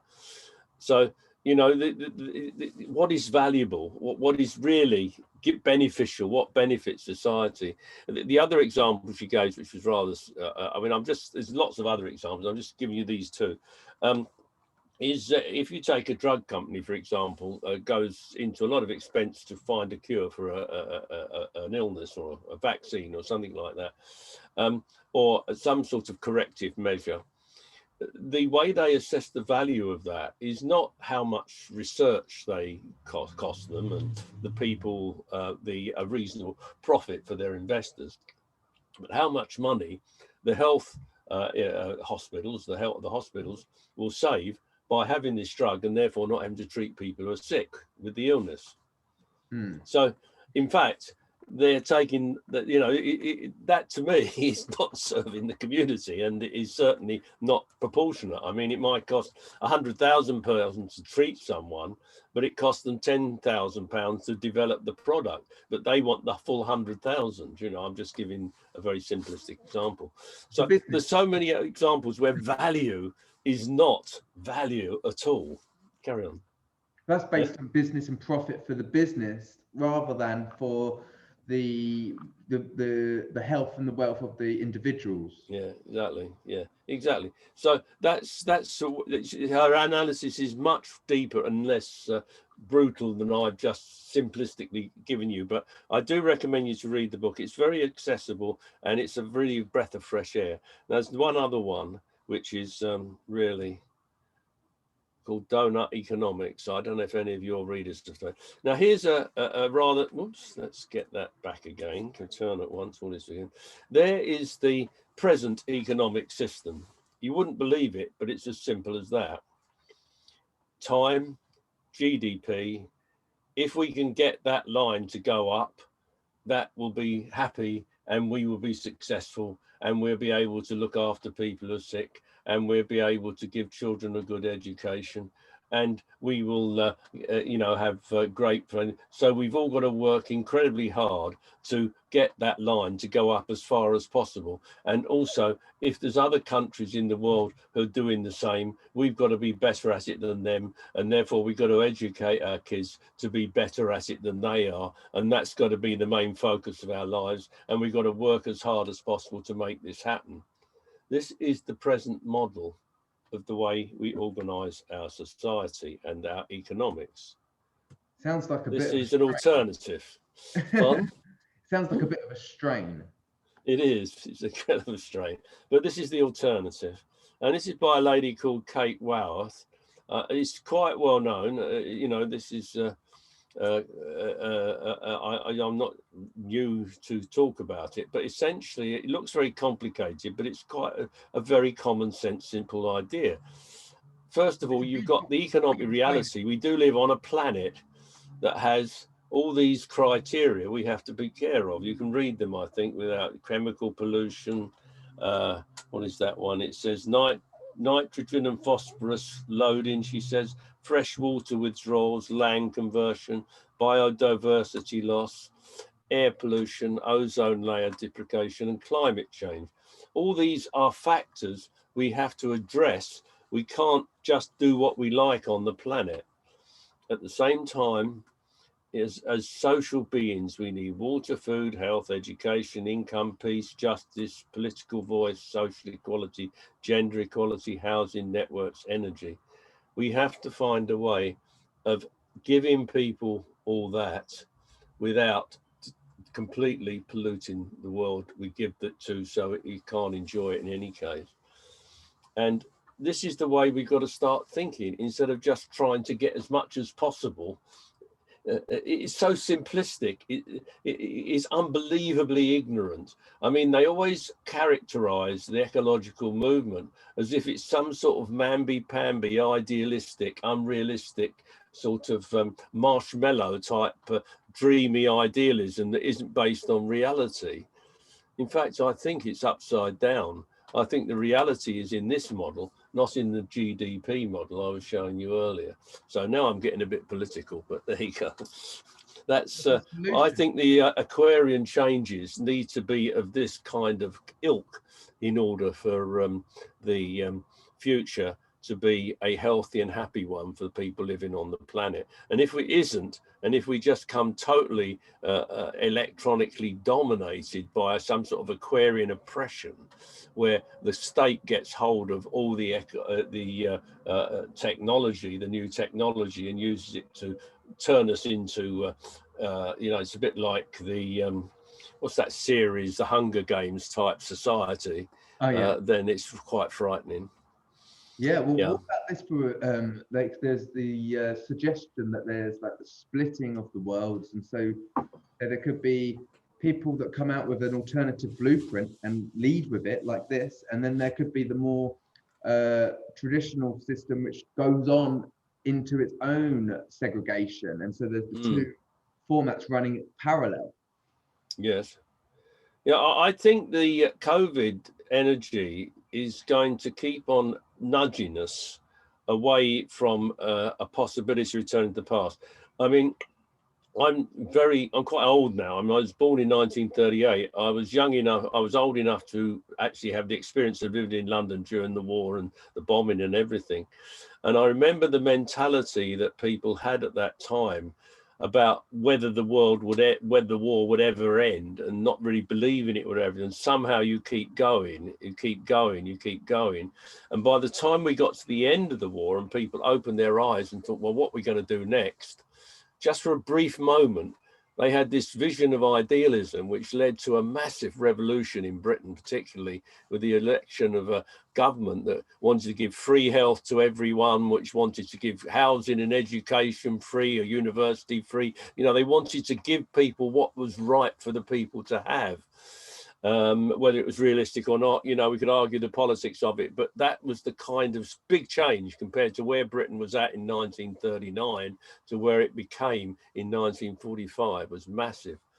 And taking that as an analogy, I think with the corona thing, the COVID situation, is putting us, it's a similar thing. We're trying to survive it. We're trying to get through with it. We don't know if it's ever going to end. I mean, I know it looks better now with the vaccine, but there's still the whole world to confront and all different variants to address. And they're talking in Britain about a booster. So you've all had 2 injections, you're going to have a 3rd one now, Are we all going to be propped up by science for eternity, and are we ever going to really cure this disease throughout the whole world? I mean, that's the next couple of years of dealing with this. And as we go through this, will this drive us to a point when we finally come out of it, where we start saying, hey, we can't go back to the world as it was. We've got to have a new, better world.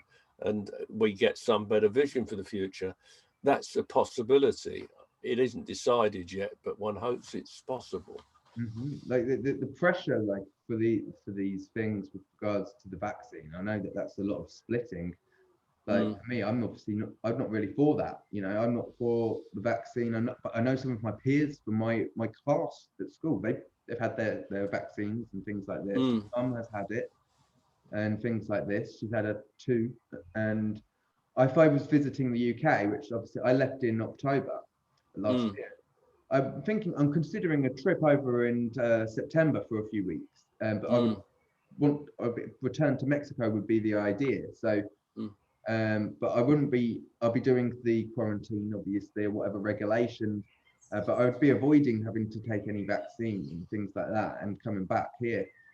And so when it comes down to authority, what are we gonna, if for instance, your example, like after the Second World War, when they give all these promises about, like, we're going to give you the health system, we're going to give you that, we need to be discerning with the authority and the hand that's offering things to us. You don't just take sweets from anyone at the playground when you're a kid, right? And so we have to establish our own authorization about what we're buying into moving forward from this place. And is that sound for us moving forward? Yeah. I mean, what actually the remarkable thing about the immediate post World War II was that you know, what happened at the end of the First World War was outrageous. You know, we created Hitler in really by the peace agreement at the end of World War One. But what happened in World War Two was for a moment you had people in power who really believed in caring for people. I mean, yes, what the Labour Party did was genuine. They did give a health service. They did do all these things. The financial consequences were difficult, and people got fed up with it after 6 years because it's a lot of hardship paying for it all. And then, of course, all this money was squandered in the 1980s. So all the money that they'd saved was squandered. But like what happened in America, I mean, you had Roosevelt, you had his wife's carrying on even after he died. You had the United Nations idealism, human rights developing. You had the Marshall Plan, which helped to rebuild Europe. So instead of Germany being at the mercy of oppression, you know, they were helped to recover, and the same thing happened in Japan. So for a period of time, there was quite an idealistic transformation in the view of society. There were things wrong. I mean, there was all sorts of racism and all sorts of things within societies, but the general vibe of the world was very liberal and kind and reasonable compared to how it had been only recently. And we may get something like that again. So with this shift of paradigm into the air trigons, and that consideration of who we choose as leaders, what type of integrity they lead. The way we choose our leaders. You know, we should never choose a leader without looking at their chart and looking at it objectively, but we don't take any note. I mean, you look at Trump's chart, you know what he's like. Do you really want to be led by a megalomaniac who's only interested in himself and who's a great talker and charmer of people? You know, he's an entertainer. Do you really want that person to rule the world when you've got an ecological crisis to deal with?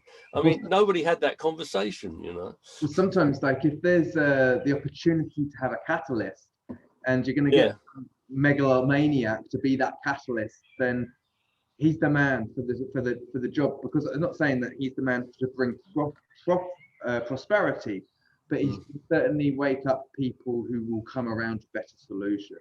Yeah, I think, you know, you're absolutely right. What you say is absolutely bang on, that in fact, because of the limitation of consciousness and the way we make choices in society and the obsessive nature we have about things and materiality and the sort of greed and ignorance and hatred that tends to dominate so much of our decision making, because we are like that, we tend to choose somebody like him to teach us a lesson. And that is the whole thing, that, you know, we needed him to it's what happens next, of course. I mean, the amazing thing is just how pervasive this energy has been. It's just how negative, how much purification. I mean, as a nation, the USA, you know, the Red Indian prophecy, I've never remember, it's Geronimo or one of the great Red Indian leaders, said that your children will you know, will sort you out. You know, you won't get away with this. And in many ways, this is what America's going through as it comes to its Pluto return next year. It's confronting the negativity of the way of all the things that happened in its foundation that aren't so pleasant. And so when we talk about the end of cycles, just like in 2019, we were a year into what would be the end of the Earth trigons, or even just a year into the end of the Saturn-Pluto conjunction in Taurus cycle. So now we're hanging on a thread at the end of this Pluto cycle for America. And it's only a year until it has its full transmutation Pluto return birthday. This is as a world leader for the, you know, the States is a world. Yeah, well, we'll see how it's going to be fascinating. I mean, I think is it July next year, the exact moment to return, or a bit earlier, but bottom line is that it's before the midterms, and, you know, America's got to make a decision whether it's going to go really down into a low place in the world or continue with its regeneration, which it's trying at the moment. But yeah, I mean, certainly this is a classic example of a Pluto return. Very much so. Very interesting for us to live through these times. Okay, shall we just, I mean, I don't know how you feel. We've gone on a bit longer than an hour, but it's been fascinating. But I thought it just, as if we were coming near to an end, Philip, it might be interesting to show you this chart. I don't know how many people have been looking ahead, well ahead. I mean, in the end of the 20th century, I was looking ahead to the Grand Cross in August 1999, and I was looking forward to that 14 years ahead. But this is only, what, not quite, just over 5 years ahead. And look at the change in the planetary positions. I mean, I've obviously chosen a particularly potent moment of a particularly potent organization, but it is a genuine representation of the planets from Jupiter outwards, including the nodal axis, and the node rather, north node, and Chiron. But you can see that you have Uranus trine to Pluto, 4 degrees. Notice the 4 degrees. Sextile to Jupiter. Notice the 4 degrees. Trine to Neptune, 4 degrees. Chiron, exactly 0, is sextile to the nodal, to the north node. And then, of course, a slightly lighter aspect of Uranus just past that square, and the sort of Chiron in that T-square position. But like that is Uranus trine in Gemini trine Pluto in Aquarius, Jupiter in Leo trine Neptune in Aries. What do you think? What's it going to be like? Well, I see that this is really big. Is it Year of the Horse as well, Chinese zodiac? I'm not sure. I'm not sure about that. Could be. And so, but with all of these sextiles, there's a massive opening, but then there's the tense opposition. It's a confrontation with truth, hidden truth. And so this is like the opening of conscious awareness, but also with like how to discern that. Yeah. Yeah, I mean, also with the Neptune in Aries. Now, you need to go back to periods where, I mean, Pluto in Aquarius, this period is similar to the time of the, just after the Russian, well, around about the French Revolution. It's that kind of energy. And the Jupiter opposition would have happened around that time. So there's the French Revolution issue. So massive change in that respect. Neptune in Aries, I think, is an early 19th century energy as well. And Uranus in Gemini, of course, is during the Second World War, and it developed the development of computer technology and also radar and other electronic stuff. So that is very significant. Come back. Wait a minute. That is very significant because you've got the Pluto in Aquarius, and you've got the planet which, when last in Gemini, led to the development of technology. You know, is that right, or is that 2 cycles in Gemini we've had, haven't we, since then? Wait a minute. Uranus was in Gemini in the 1940s. Yeah, and that's the return of that. There hasn't been another one, of course not. And it's being tested by Pluto, but harmoniously tested. So if you think of the jumps from no radar to radar, and then think of another jump, And think about health as well. The South Node having made it all the way through Virgo at this point. And conscious development with the North Node in Pisces. So maybe there's a lot of telekinesis and sense, because we're coming back into our senses, especially with a lot of emotions since the lockdown. We face a lot of our shadows, come back into greater terminology with how to connect with ourselves, because maybe people were busy before that. This is going to continue to be an awakening, I feel, for us. And so we're gaining some kind of authority on how to use the mechanics of our consciousness with Neptune and Saturn in the sign of the head. And also the philosophy of this and how to utilize this in the city, but which is more, autonomous and technologically advanced, but also in organic ways too. A very wish of some sort of new understanding almost, yeah, but then confronted with the realism of that. It's an interesting Neptune well, Saturn's gone past Neptune, of course. So there's been a kind of realistic awakening of a new kind of belief system as Saturn has conjuncted Neptune. It's now moving on. And yet there's, it seems to be that's a problem, but I don't know. I'm very excited with the invention and the technological development indicated. And I mean, the Jupiter opposition is going to be just that year, so it's not so strong, and you will get it moving on in the course of the next couple of years to being in a trine to making a kind of grand trine to the Uranus Pluto, won't you? By the time you get to the end of the decade, really. So that could be a breakthrough. The Leo Jupiter could be a breakthrough which leads to major inventions and advances. But it's that Neptune in Aries that is a sort of new belief system. And yes, there's a lot of individualism with regards to obviously the Aries energy and the collectivism within the individual. But like with Jupiter in Leo, it's like I can thrive doing me with my passion, with my invigoration, and I've got belief and faith. That in me is the star of the show, Yeah. It's very. Say that again. I'd like to think about what you just said a little bit more there than just reacting to it. Say that again. Neptune in Aries. The power of the creative emphasis of the individual, but still being a necessary component of the collective.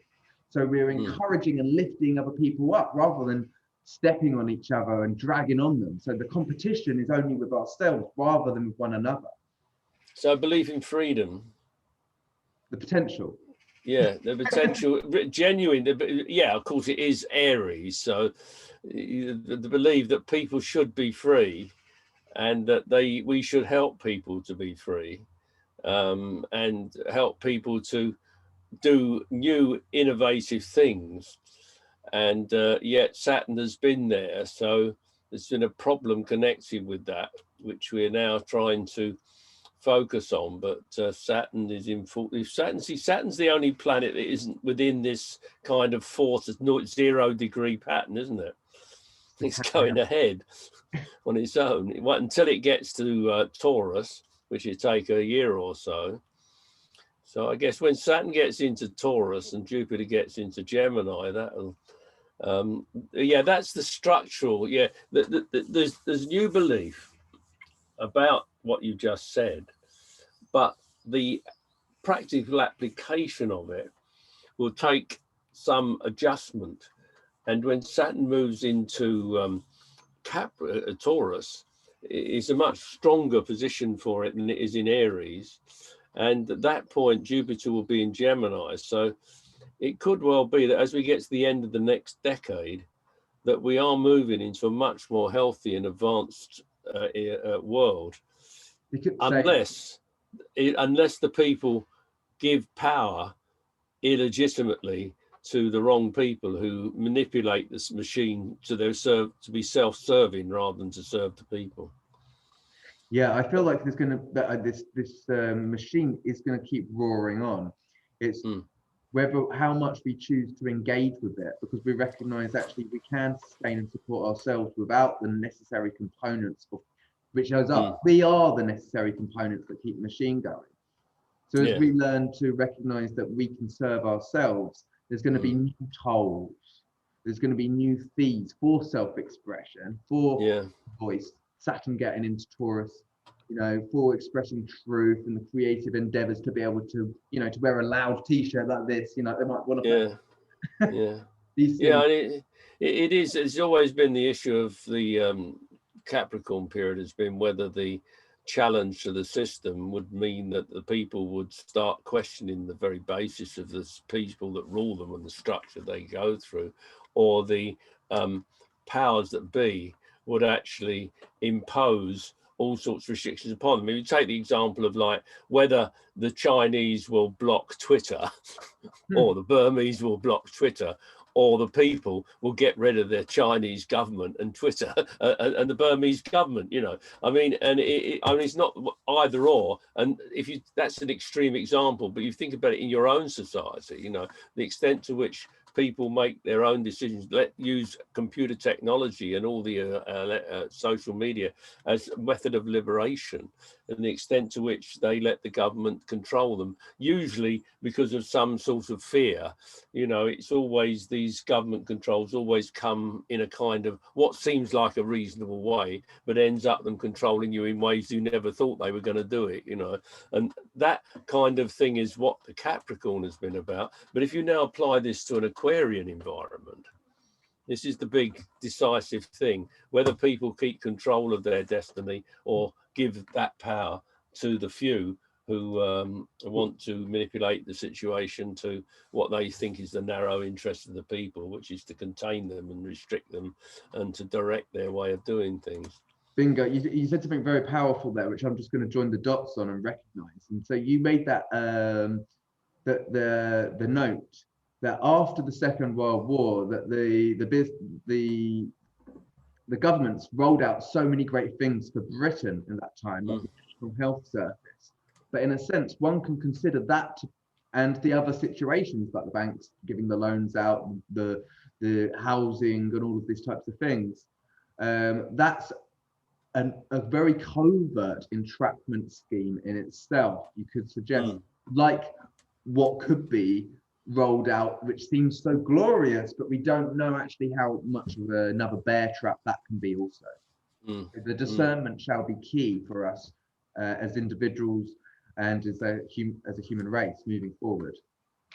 Yeah, I know. I realize that when you give something and it traps you, but I mean, there's certain things. I mean, like the British National Health Service is, you know, it is quite wonderful when you consider that something that will happen to you in America and cost you £100,000 at least to live, you can get for nothing in Britain. It's true. I agree. I agree with that. What I would like to see is more holistic health methods. Just simply because, for instance, right. Okay. Yeah. So deteriorating in health in 2015, and then you become stuck on some kind of medication that is actually still not necessarily yielding results. Yeah, it's just as much. The irony is that even I agree with you that the big problem with institutionalized health system is that it is the what's the word? I lost the word, but it is the kind of it tends to follow the traditional way of doing things, and therefore you cannot change and innovate.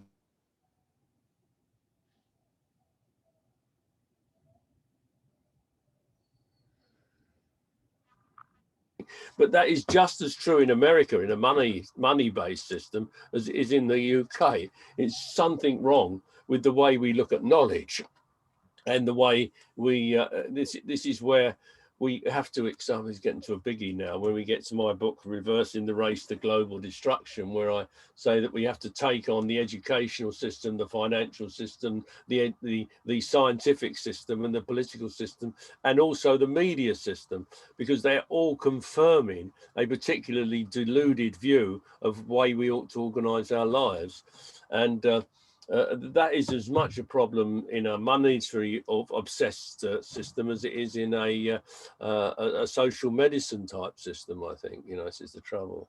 I agree with that. Yeah. I can just mention there's a couple of things about my books and that some people might want to get into. I mean, if there's anybody who's watching this who's still wanting to learn the basics of astrology in a very colourful and meaningful way, and particularly wants to know how to not only know what the meanings of all the symbols are, but how to calculate charts. And this book, The Secret Language of Astrology, also comes with its own website, so you can go online and calculate a chart, and then you can go into the book and work out how to interpret it. That's the book to get.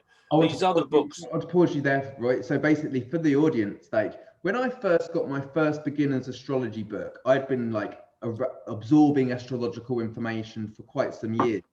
And you might consider yourself to be beyond getting a beginner's book, but when you actually invest in your beginner's book for the first time, you're actually squaring up your knowledge very nicely, and you're going to remember the smell of the book. You're going to remember where you opened it first, whether it's on public transport or in a cafe, because it's got that certain juice to it, and it gives you the opportunity to really get close to the language and to the wisdom. So I always advise people, if they're just starting out and they feel they've already got a wealth of knowledge, still invest in that beginner's book, because it's really appreciated. I mean, the thing about this book is rather special. It's something I wanted to do all my life, and I was given this opportunity at the about 2010, I think it was 2011, to work with a team of brilliant A, picture researchers, B, artistic layout designers, as well as editors of language, and then also a person who did beautiful new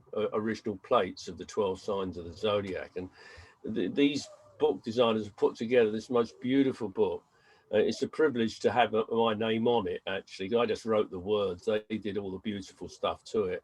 If you want something that looks lovely and is yet quite practical and gives you a sort of basic history, a little history of the side, all the signs of the zodiac explained with examples and illustrations and everything, as well as the planets and the way the aspects and houses work, and then puts them all together. It's a good book to get. And it only costs, I think, about 12 quid or something now. You can get it really cheaply. It's a very special one. These other books are more to do with my ideas. Astrology and Compassion, The Convenient Truth, I wrote just after Al Gore brought out his The Inconvenient Truth videos. And I just rather liked it. It is my statement on how I think astrology stands or should stand in the world in terms of academic knowledge and in terms of finance, in terms of education, answers a lot of the criticisms of astrology, does a bit of mundane work as well, particularly analyses the Middle East crisis at the time, and also mass murders or these kind of atrocities that happened, and the astrology, the death of John Lennon. Compares some of these and shows how astrology could really have benefited if we'd have used it with the people who did these terrible things, you know. So that's that book. And then these other two, after the 2008-2009 crisis, I wrote Economy, Ecology and Kindness. It looks a bit dated now because the prices were so low in those days, and of course the Dow's boomed like mad since. But the basic thesis is how we got to that situation and how we could get out of it. And Reversing the Race to Global Destruction was written about 8 years later, saying, no, we haven't got out of it. We're getting more and more into it. And this was written about 2017-18, and you can see how it's relevant to now. So those books are quite, you know, might be interesting. If you want to just get a sort of lovely idealistic feeling of where I see the world, this Anthem of Love, there's in two. You can either read it's got a prologue, the black one's got a prologue, and the green one's just the main poem. But like, basically, this is my vision of my respect for every element of the people on the planet and the cultures on the planet. It celebrates every culture in a positive way and suggests we all come together in some sort of feeling of love. And we've recorded me reading it. I hope I don't read it too badly. So just type Roy Gillett Anthem of Love, just that probably. This isn't the whole thing. And you'll see the words and you'll hear me speaking it. Is that on YouTube? And, yeah, on YouTube. Yeah, it's a YouTube link, but you'll get it. You just type it in Google or Bing and it'll come up with that. There is somebody who's done something similar, I think, but you'll see which is mine. It's not something similar to me, but it's got a similar name recently. They've done it since I did it, but it should come up at the top. And for the last 20 years, I've been writing a column for the Astrological journal called Working with the Planets, where I look at the situation of the world over the next 2 months, and well, a bit more than that usually, but basically I talk a bit about the next couple of months, and generally talk about the world as a whole over a much more, put it in perspective. Now, the bits that are general, I've selected some of the ones that I think are most interesting and put them alongside what was going on at the time. Like, was it the Iraq War? Was it the 2008 crisis? Was it the Olympics? Was it something happened with the royal family? Was it Brexit? Was it Trump's election? And all these kind of things. And what I said at the time, either ahead of the time or alongside the time, and to what extent does this show you that astrology is helpful? So what I've called this is working with the planets, clearer understanding, better decisions, as I feel that knowing astrology helps you make better decisions. And if you want to, that is not out yet. I'm just doing the final reading, putting the last pictures in it. There's a few pictures in it, and it's got the cover done. It's virtually ready, but just keep your eyes open. That will be available in a month or so's time. Roy Gillett working with the planets. And that's all I've got to say about any of that, unless you've got anything you want me to do or ask now anymore, Philip. That's been great. We're so grateful for your contribution today. I actually want to title this video something like the best astrological presentation of the summer. I'm not sure if I'm going to fit that on the title, but something like that. Thank you.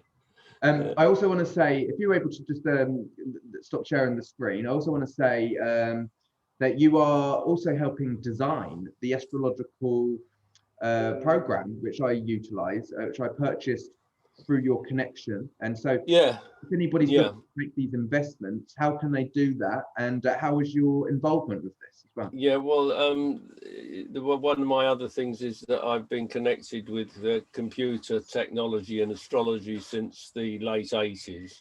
And since 1995, I've been helping the development of a program called Solar Fire and distributing it for Europe and the world in general, but focusing mainly on the United Kingdom and Europe. The actual publishers and now owners of the program are Astrolabe in America, and they're close. I work closely with them. But a program called Solar Fire, which is in version 9 at the moment. It's a Windows program. All the stuff that I've shown you here has come from that. But I mean, I could now spend, every once a year I have a whole day, and the last one we did it online. So we spent a whole day talking to about 70 people about how to use a Solar Fire. So, so many settings. you know, it's a pretty amazing program. So if you want to do astrology and Solar Fire, then get in touch with me. Roy, I think probably the best thing is where I'm not sharing the screen. Crucial Astro Tools is the best way to do it. Crucial Astro Tools or Crucial Astro should get me at the top.